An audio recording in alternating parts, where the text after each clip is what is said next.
Hi everyone, and welcome to Friday Night Live. I am your host, Crystal Fry, a woman's best friend. Tonight on the show, we are talking about trust. Specifically, the trust that you have in yourself. In order to fully trust others, you must first trust yourself. Kind of like love. You know, in order to truly love someone else, you gotta love yourself first. Same thing with trust.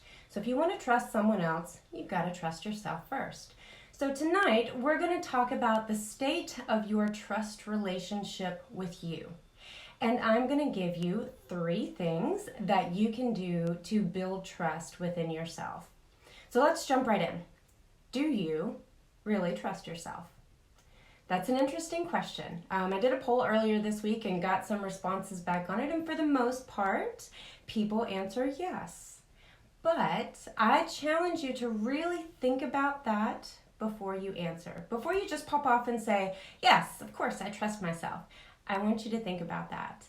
Hey, Jason, thanks for joining tonight. We're talking about trust, your trust relationship with yourself. So I'm going to list a few behaviors, and let me know if any of this resonates with you. First one, you can't make a decision on your own.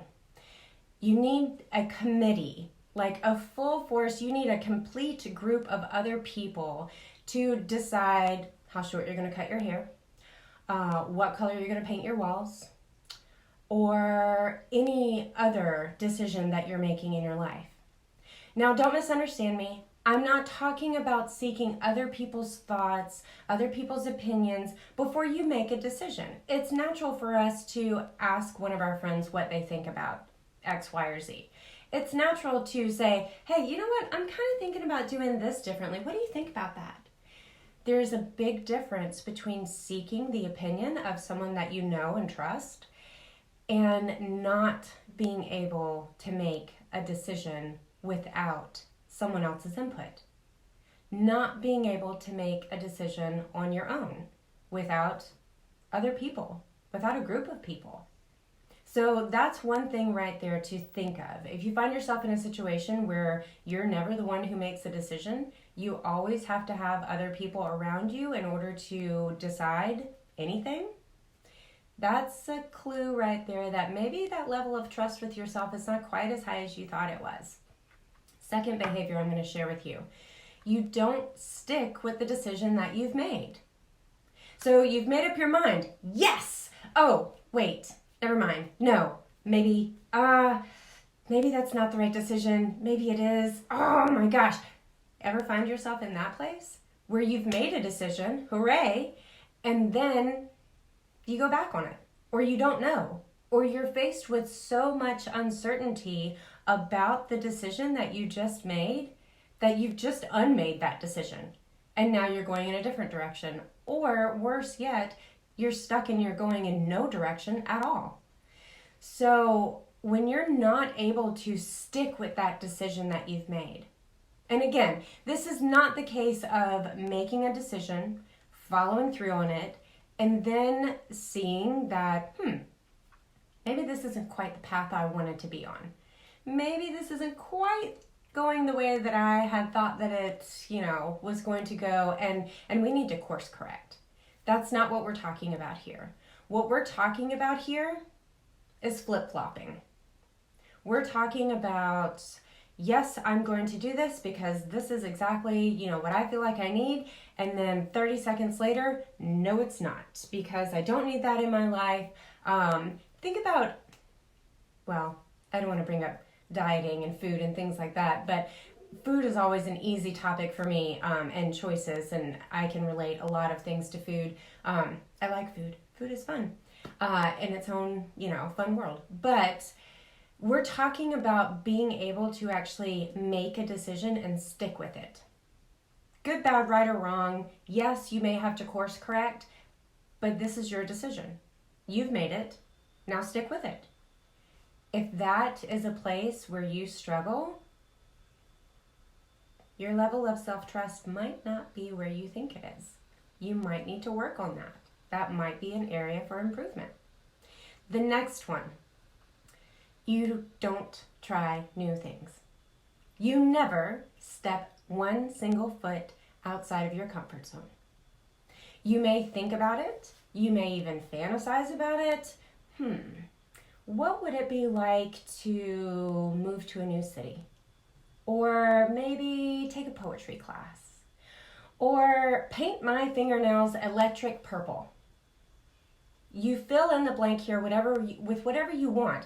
But if you are in a place where you think about it and you really want to try it, but you can never bring yourself to do it, you can never bring yourself to take even one step towards something that's different, then finding that right place for you is going to be tough. Because if you find something that if you never step outside your comfort zone, you're never going to find out if there's something else that you like. And life is not just about finding the things that you like, it's about finding the things that you don't like too. So guess what? You've got to try new things. But if you're not willing to step outside that comfort zone, if you're not willing to just wade a little outside it, you're always stuck doing the very same thing. You eat tuna salad for dinner every Tuesday night. There's nothing wrong with routine. As long as, maybe you put some hot sauce on it every once in a while. I don't know. Shake it up a little bit. Again, go back to the food reference. But here's the thing. If you're never trying new things, you're not allowing yourself to learn and grow. You're not allowing yourself the freedom to develop, to see if this new thing is something that you might like. Or maybe it's something that you don't like.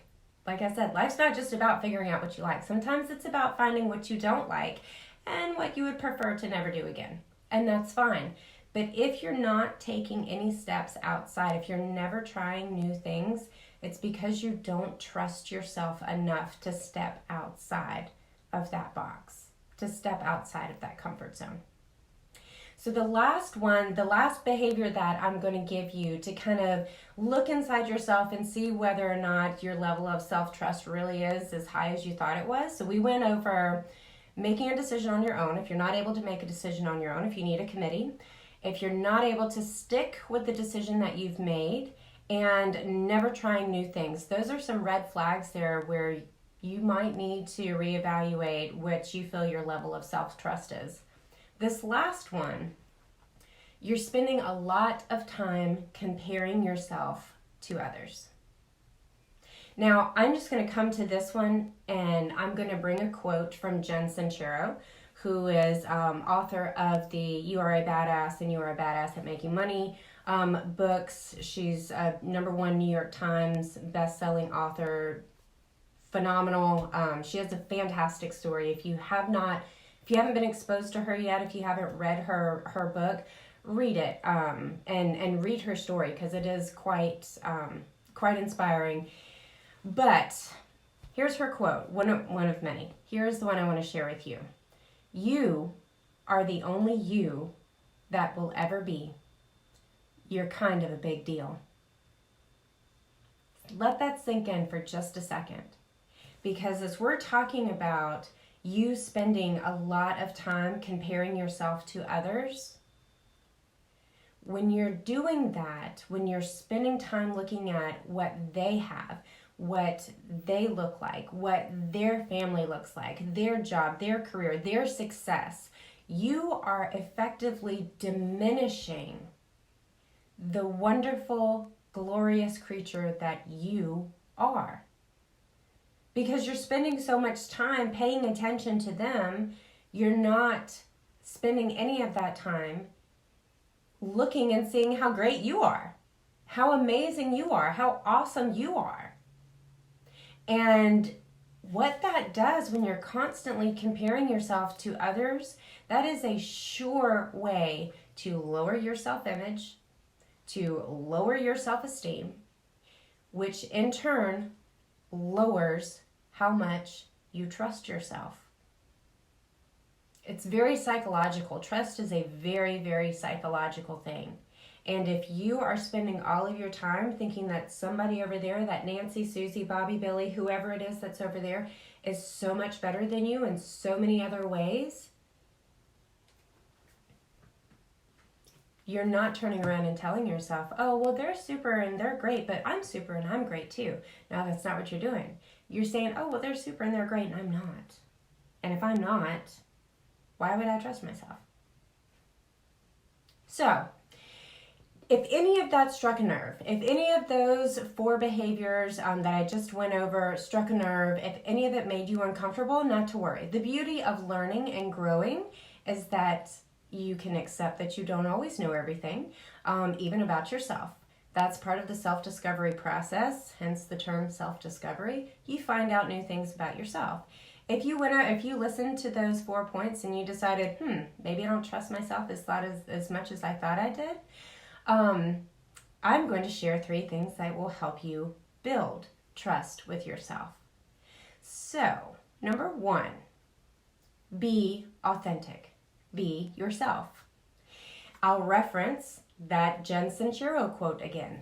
You are the only you that will ever be. You're kind of a big deal. So be yourself. Be your authentic self. That is important. That quote is important enough. I had to make sure that I brought it in twice during the show tonight because it's true. The more authentic you are, the more you trust yourself. Because when you are being your authentic self and you're not having to pretend or you're not having to put on a facade, you're not having to, play make-believe for the people that are around you so that they'll like you and they'll feel better about having you in their presence. When you can be yourself, you can trust yourself more. Because when you spend a lot of your time pretending for other people, you know what you're doing? You're lying to yourself. You're essentially telling yourself, 1, this is a whole big fat lie, and 2, you're also telling yourself that you're not good enough to be yourself in front of other people. Now remember, authenticity does not mean that you are always the same person all of the time, that you never get dressed up, that you never get dressed down, that you never just have a day where you hang out in the house in sweatpants and don't put makeup on and eat Cheetos. That's not what we're talking about here. When we're talking about being authentic, it's your core. Your core is the same, whether you are on the red carpet or whether you are on the couch eating Cheetos. Your core, your character is the same. So be authentic. If you want to build trust in yourself, be authentic, because that builds the foundation for trusting yourself, because you've realized that your opinion matters, and it matters more than anyone else's. Their opinions don't really matter in the grand scheme. They really don't, because it's your life, not theirs. So being your authentic self, that allows you to be comfortable in who you are, comfortable in your own skin, and that allows you to trust in who you are. That allows you to trust yourself. Number 2, listen to your gut. We were gifted with intuition for a reason. Little hairs on the back of your neck, maybe the feeling in the pit of your stomach, any number of things. The body does some amazing things when it's trying to tell you something that your brain may not be in tune to. Develop that sense of intuition. Develop listening to that intuition. If something doesn't feel right, I can almost guarantee you that it's not. And that is just our body's way of telling us that something's wrong, trying to warn us, trying to protect us. Well, the more that you listen to your body's intuition, the more you listen to that small voice that tells you, take a left, not a right. Maybe don't go that way. Or on the flip side of that, because that's kind of more the negative and keeping you from danger and harm side, the other side of that is, maybe you should call that woman. Or maybe you should go ahead and start writing that book. Or maybe whatever it is, fill in the blank. I know that you have had that place where something has nagged at you. Maybe it's just been faint. You can develop your ability to tap into that. And that builds the trust you have within yourself. When you're able to develop your intuition and what it's telling you and how you're listening to it, you're building trust within yourself. You're letting yourself know, hey, keep bringing those messages on. I trust you. I'm going to continue to do what we need to do.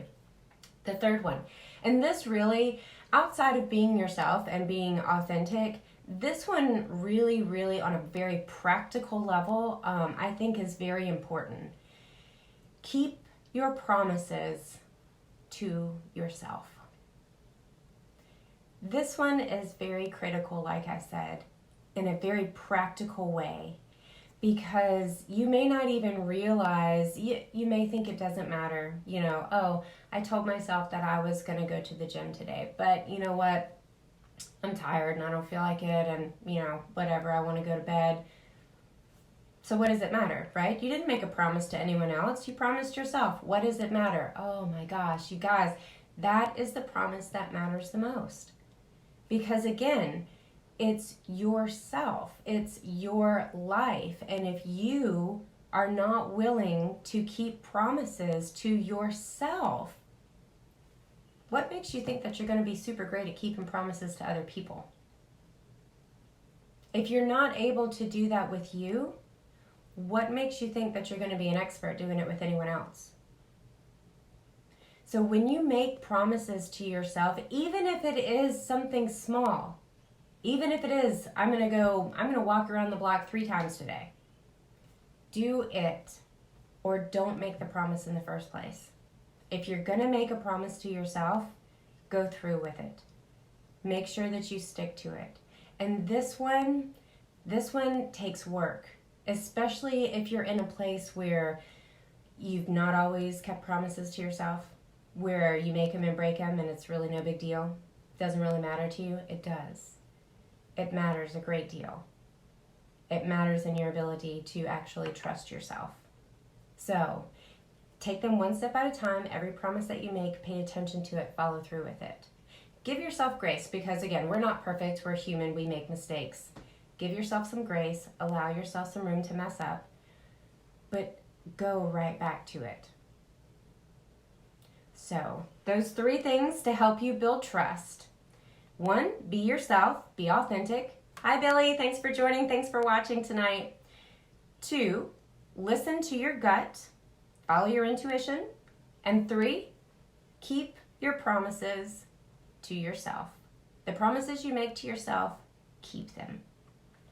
So that is all I have for you tonight on your relationship, your trust relationship with yourself. If this video has been helpful for you, if you would please like and share so that others can join in and get some information, get some knowledge, get some know-how along the way. And until next week, I am Crystal Fry, a woman's best friend, teaching women to see themselves, love themselves, and transform into themselves, into the women they were created to be. Have a great week.